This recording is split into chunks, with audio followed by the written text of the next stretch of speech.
Okay, so continuing from our previous interview. So let's say now a being has gone through many such now abusive relationships, in the search of looking for love, because their previous relationships were all based on trying to fix and mend the previous relationship, because they believe that there's something wrong with them, and that whole self-pity, self-blame situation.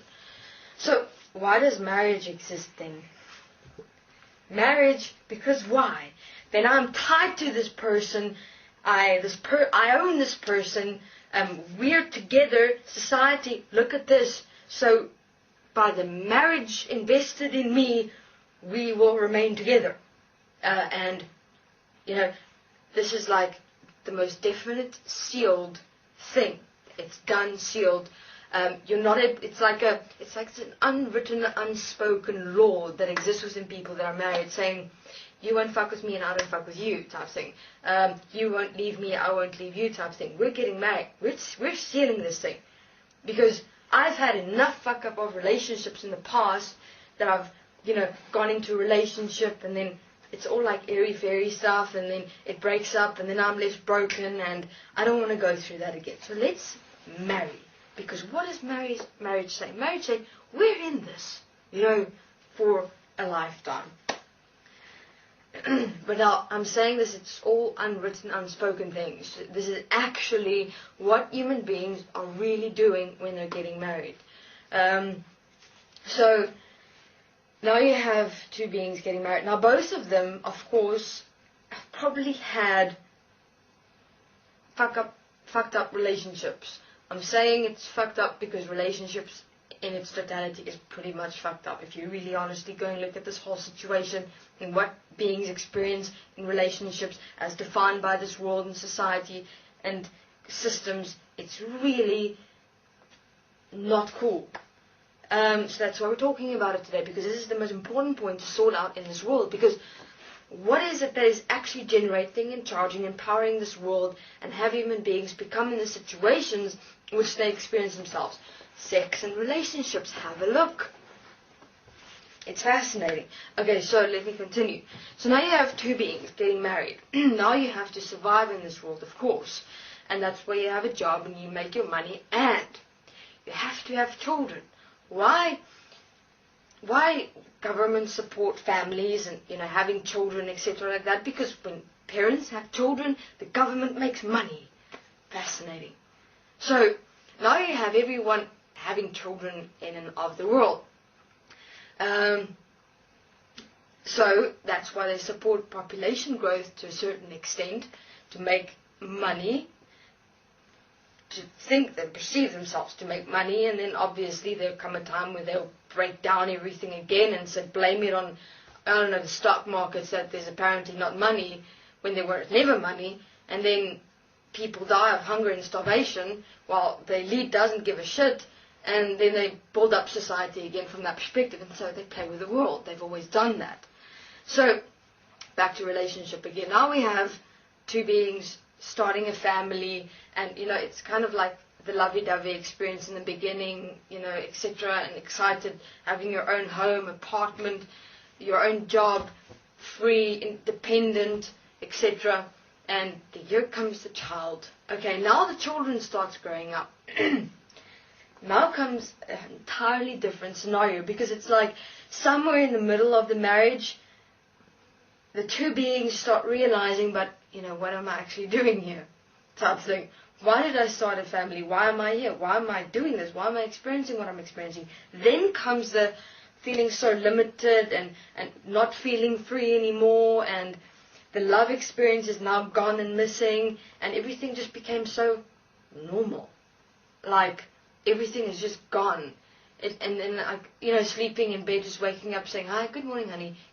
Waking up, making the coffee, making the breakfast for the children, taking the children to school, and everything just seems so ordinary. The same thing happening day in and day out. And before you open your eyes, it's like, okay, I have these children, I'm unhappy, my husband doesn't love me anymore, my wife doesn't love me anymore, and this whole scenario, and this happens only in like one day. Either the male or female start waking up going, what's going on here? And that moment actually built up from the moment since they've got married. Because remember, what I said, energy can only last for so long. That love only lasts for so long because mind consciousness system's energy depletes. And so the male and the female find themselves in a difficult situation in a whole marriage scenario with the children. Because now they realize, but I've given up my life, type of thing, and I don't have my own life anymore because all the focus is on who? The children now. So now it comes an interesting point because, the male and female starts realizing, but what about me, type of thing, I've never given attention to me ever before. I've always been looking for relationships and things like that to fulfill me. Now I've got children, my attention is on my children, and I realize that I've never given attention or love to me. I've never allowed me to experience me. I've always been chasing, and now I'm taken care of.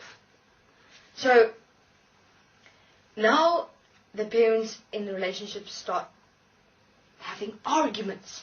Now apparently having arguments and conflict in a relationship with marriage is normal. It is okay. It is what happens. Really? No. What is this conflict that starts rising within marriage situations, especially when they have children? It is because of the inner conflict that exists in both the male and the female in this entire marriage family scenario setup. Where does those inner conflicts come from? From the past. In past relationships, still from the past. Remember, if you haven't stood in your past relationships, actually forgiven it, or walked through it in terms of transcending yourself, you're still very much in them. So now you've got all those past relationships still moving here within you because of the mind consciousness system placements. Remember, as you go through relationships that break up, those relationships still remain within you. You're just chasing after another one to mend the previous ones the whole time. Endless cycles. So now there's conflict within the male or the female, both partners, because they're realizing that this whole family setup ain't going to fix what they're experiencing inside them. They present themselves to the people of the world, oh look, we're a family, but inside there's really shit that goes on, much conflict, because everything is just dead. There's no life, there's no experience, there's no happiness, responsibility with the children, responsibility with the job, trying to survive, buying clothes, buying food, money worries, children worries, future children worries. Don't have money to put into account to save for the children's education. The banks won't help me, etc. There's much situations in marriage scenarios, much problems. So, and then that's basically where the conflict within the male or the female in the marriage scenario come from, because of themselves. Okay, I'm going to continue my next interview where I'll describe how this whole conflicting within the mother and father in the family scenario gets projected onto everyone else. Thank you very much.